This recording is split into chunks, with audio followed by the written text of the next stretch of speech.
أعوذ بالله من الشيطان الرجيم بسم الله الرحمن الرحيم 36. Sure Yasin Mekke'de nazil bo'lgan 83 oyat.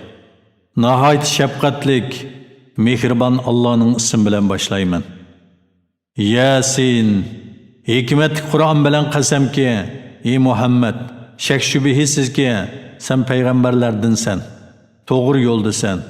Kur'an atı boğulları agahlandırılmagan, yani ulağı peygamber kemmegen, gafil qalğan bir kavmni agahlandırışın üçün, galip nahayeti mehriban Allah tarafından nazil kılıngandır. Ulanın köpçiligiga azap doğrusudaki hüküm hakikaten tegishlik bo'ldi. Shuning uchun ular iman etmaydi. Biz hakikaten ularning bo'yinlariga, ingaklargacha taqoqlarni taqadik. Shuning uchun ular haqqa boshlarini eganmaydi. Ularning oldida bir to'siq, keynida bir to'siq qildik. Ularning ko'zlarini pardaladik.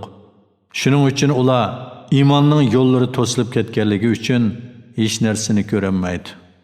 Ularni ogohlantiramsan, ogohlantirmamsan, ularga baribir o'xshash, iymon etmaydi.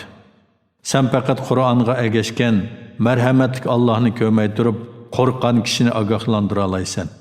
Uningga Allohning uning gunohlarini mag'firat qilganligi va esil savob, ya'ni jannat ato qilganligi bilan xushxabar bergin. Biz shubhisizki, o'liklarni tirildiramiz. Ularning dunyoda qilgan yaxshi-yomon amallarini va ishlarini xotirlab qo'yamiz. Hamma shay'ini ro'shan daftarda, ya'ni lavhul mahfuzda to'liq xotirlab qo'yganmiz. Ularga, ya'ni kuffarlarga shahar, ya'ni Antakiya aholisini misol qilib keltirgin. O'z vaqtida ularga payg'ambarlar kelgan edi. Ayni zamonda ularga ikki payg'ambar avatdiq. Ular o ikki payg'ambarni inkor qildi. Uchinchi payg'ambarni avatish bilan ularga yordam qildik. Payg'ambarlar ularga, biz haqiqatan Allohning sizlarga, ya'ni sizlarni hidoyat qilishga avatilgan elchilarimiz dedi. Ular sizlar faqat bizga o'xshash inson, mehribon Alloh hech narsa nozil qilgani yo'q. Sizlar faqat yolg'onchisizlar dedi. Elchilar Parvardigorimiz biladi-ki, biz shak shubhisiz sizlarga avatilgan elchilarimiz. Bizning mas'uliyatimiz faqat ro'shan dalillar bilan tushunishlik qilib tabliq qilishdir dedi. Ular elchilarga, biz sizlardan shumpal oldik. Agar sizlar da'vatinglarni to'xtatmasanglar, sizlarni cho'qim tashkesak qilib o'ldiramiz va bizning qattiq azobimizga uchraysizlar dedi. Elchilar, kufringlar sababidan shumliqinglar o'zinglar bilan billidir. Sizlarga vaz nasihat qilinsa, shumpal olamsizlar, hargiz undaq emas. Sizlar Allohga sherik keltirish bilan haddidan oshib chiqamsizlar dedi. Shaharning yiroq joyidan bir kishi, ya'ni Habib Najar yugurib kelib aytdi: "Ey qavmim, payg'ambarlarga ergishinglar. To'g'ri yo'lda bo'lgan, iymonga da'vat qilganligiga sizlardan haq so'ramaydigan kishilarga ergishinglar. Men nimishqa meni yaratgan va sizlar o'lgandan keyin dargohiga qaytirgan Allohga ibodat qilmay, men Allohdan g'ayrini iloh qilib oladigan bo'lsam, agar mehribon Alloh menga biroz ziyon zahmat yetkazmoqchi bo'lsa, ularning shafaati mendan hech narsani daf qilolmaydi. Hamda meni qutqizolmaydi. Agar undoq bo'lsa, ya'ni Allohdan g'ayrini iloh qilib oladigan bo'lsam, men haqiqatan ochiq gumrohlikda bo'laman. Men haqiqatan sizlarni yaratgan Parvardigoringlarga iymon etdim. Iymonimga quloq solinglar va uningga guvoh bo'linglar. Qavmi uni o'ltirayotgandan keyin uningga jannatga kirgin deyildi. O kaşki qavmim Parvardigorimning menga mag'firat qilganligini va meni hurmatliklardan qilganligini bilsa edi dedi. Uningdan keyin uning qavmini jazolash uchun osmondan qo'shin, ya'ni farishtalar tushirmadik. Har qavmni halok qilish uchun farishtalarni tushirvaguchi bo'lmadik. Faqat bir ovoz bilan nagahan ular ketib qoldi. Allohning oyatlarini inkor qiluvchi bandalarga afsuski, ularga bir payg'ambar kelsalar, uni masxir qilishdi. Ular, ya'ni Makka aholisi, ulardan ilgari o'tgan nurg'un ummatlarni Alloh qilganligimizni bilmamdi. Ular bularning yeniga, ya'ni dunyoga abadiy qaytmaydi. Ularning hammasi qiyomat kuni hisob berish uchun huzurimizga hozir qilinadi. O'lik, ya'ni qurg'oq zaminni yomg'ir bilan tirildirib, uningdan ular yeydigan ochliqni o'stirganligimiz ularga Allohning kamoli qudratini ko'rsatadigan alomatdir. Biz zaminda nurg'unlagan xurmo bog'larini, üzüm bağlarını bərpa qıldık. Şu zimində bulaqlarını eqitdik. Ular uning yana bog'larning mevasini yesin. Bu mevalarni ularning qo'llari yaratgan emas. Ular Allohning ne'matlariga shukr qilmamda. Allah bütün ayıp nuqsonlardan pokdir. O bütün şeylerni cüp yaratdi. Zamindan önüp chiqadigan narsalarning, ularning o'zlarining va ular bilmaydigan narsalar, ya'ni ajoyib maxluqotlarning hammasining jüpti bor. Ularga Allohning qudratini ko'rsatadigan bir alomat kechidan iboratki, uningdan kunduzni ayirib etimizda, ular shu hamon qorong'ulik qoladi. Kun belgilangan joyga qarab sayr qiladi. Bu g'olib hammani bilguvchi Allohning oldini ola belgilagan ishidir. Oyga sayr qiladigan manzillarni belgiladik. U oxirgi manzilga yetib borganda xormining qurib qolgan shexiga o'xshash bo'lib qoladi. Kunning oyga yetib elishi, ya'ni ikkisining jam bo'lib qolishi, kechining kunduzdan eshib ketishi, ya'ni vaqt kelmasdan kunduzning o'rnini elishi mumkin emas. Har biri falakda o'zib yuradi. Ularga bizning kamoli qudratimizni ko'rsatadigan alomat shuki, biz ularning urug' avlodini yuklar bilan toshqizilgan kemasiga tushirdik. Biz ular uchun shu kemaga o'xshash, ular tushadigan narsalarni yaratdik. Agar biz xohlasak, ularni g'arq qilib etamiz.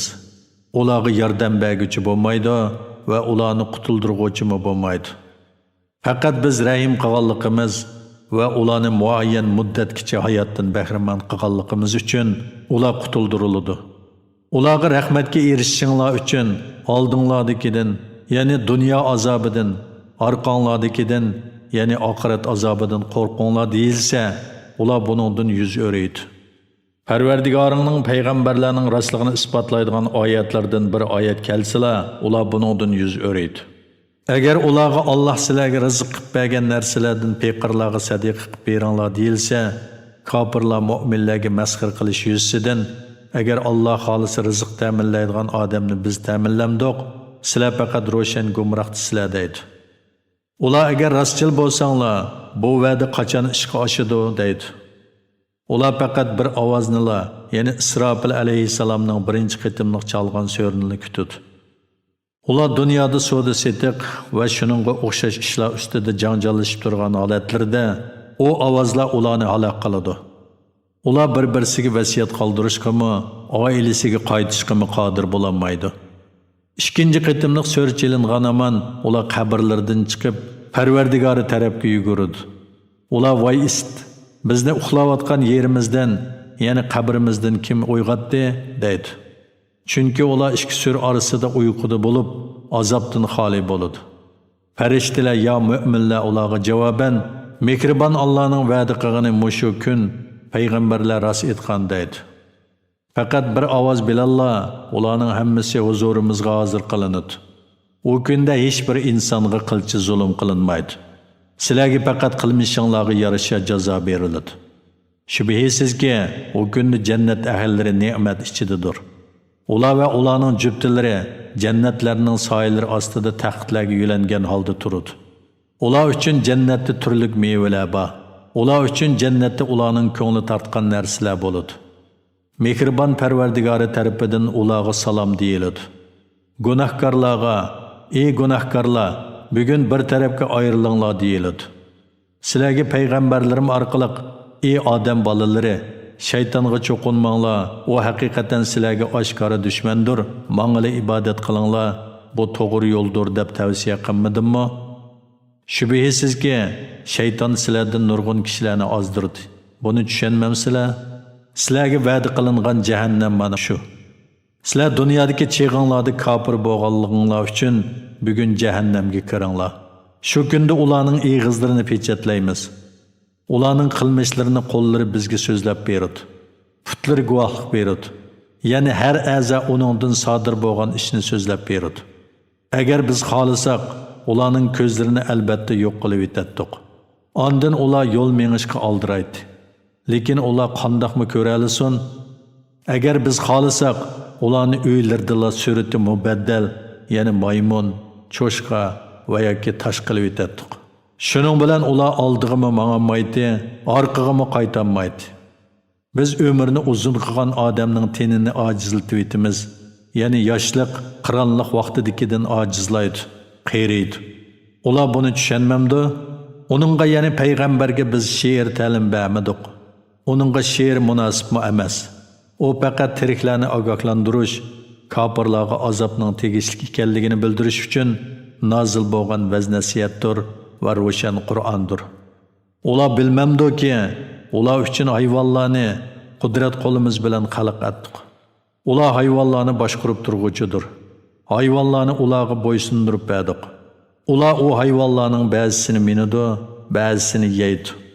Ular shu hayvonlardan foydalanadi va sutlarini ichadi. Ular Parvardigorning bu ne'matlariga shukr qilmamdi. Ular yordamga erishishni umid qilib, Allohni qo'yib boshqa ma'budlarni iloh qilib oldi. O ma'budlar ularga yordam berolmaydi. Bular shu ma'budlar uchun, ya'ni ularning xizmati uchun hazırlangan qo'shindir.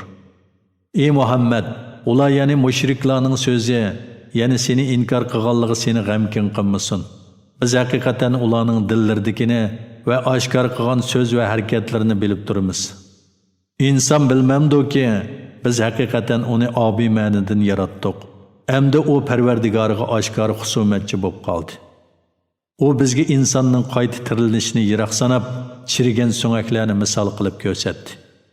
O'zining yaratilganligini bo'lsa unutdi. O chirib ketgan so'ngaklarni kim tirildira oladi dedi. Aytganki, uni eng dastlabda yaratgan zot tirildirdi. O har bir maxluqni bilguvchidir.